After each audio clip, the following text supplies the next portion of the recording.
ପିଲାମାନେ ଆଜି ମୁଁ ଆପଣମାନଙ୍କ ପାଇଁ କେତୋଟି ଶବ୍ଦ ଏବଂ ତାର ବିପରୀତାର୍ଥ ବୋଧକ ଶବ୍ଦ ଗୁଡ଼ିକ ଆଣିଛି। ଯେମିତି ଆଗର ବିପରୀତାର୍ଥ ବୋଧକ ଶବ୍ଦ ହେଉଛି ପଛ, ସେମିତି ବହୁତ ଗୁଡ଼ିକ ଶବ୍ଦ ଅଛି। ଚାଲନ୍ତୁ ଆଜି ଆମେ ଶିଖିବା।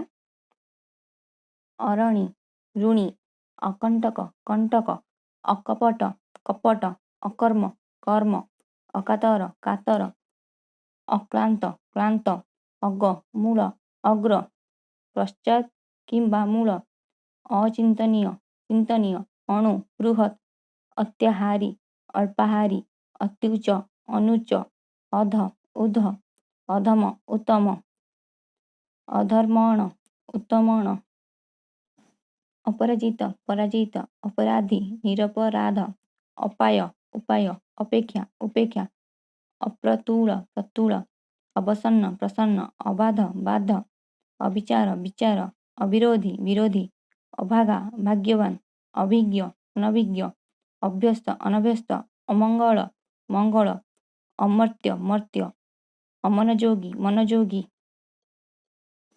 ଅଧମାଙ୍ଗ, ଉତ୍ତମାଙ୍ଗ, ଅଧା, ପୂରା, ଅଧିକ, ଅନଧିକ କିମ୍ବା ଊଣା, ଅନାବୃଷ୍ଟି, ଅତିବୃଷ୍ଟି, ଅନୁକୂଳ, ପ୍ରତିକୂଳ, ଅନୁଗ୍ରହ, ନିଗ୍ରହ, ଅନୁରକ୍ତ, ବିରକ୍ତ, ଅନୁରାଗ, ବିରାଗ, ଅନୁଲୋମ, ବିଲୋମ କିମ୍ବା ପ୍ରତିଲୋମ, ଅନ୍ତରଙ୍ଗ, ବହିରଙ୍ଗ, ଅନ୍ଧକାର, ଆଲୋକ, ଅନ୍ଧାର, ଆଲୁଅ, ଅପଚୟ, ଉପଚୟ।